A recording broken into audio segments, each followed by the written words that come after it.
I'm big in the KISS acronym, keep it simple. I go with two when I talk to myself, keep it simple, stupid. So, but we started with a simple Excel spreadsheet, 3 columns, and that's how we've always done our self-assessment. The years that we didn't do an EQA, every other year we do a self-assessment.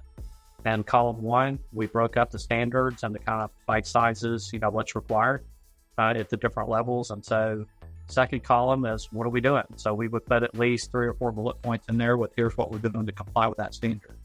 And so the third column is what's the gap? What can we do different? What can we do better? What can we take from manual to an automated process? What are the gaps that we have? And so that's how we did it year after year after year. So that's how we did the new standard. So when they released the draft standards in March 2023, we knew that we were coming up at 2024. We didn't know when the new standards were going to be effective. So we immediately did the gap analysis, saw what our gaps were. Fortunately, you mentioned I have kind of a large shop. We got 26 auditors. And so we're a fairly mature shop. But going back historically, 17 years ago when I came to Protective, we had 4 auditors. And basically we tested about 800 SOX controls, and that's what we did. So I did the same thing when I reflect back then.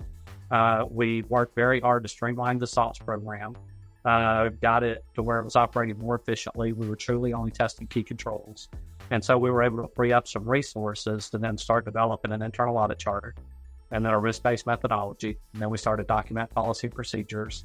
And over the course of about a year, 2 years, we had all the pieces in place.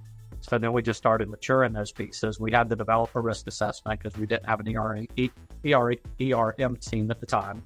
And so as that developed and matured over about 3, 4, 5 years, it was the 6th year that we did our first EQA.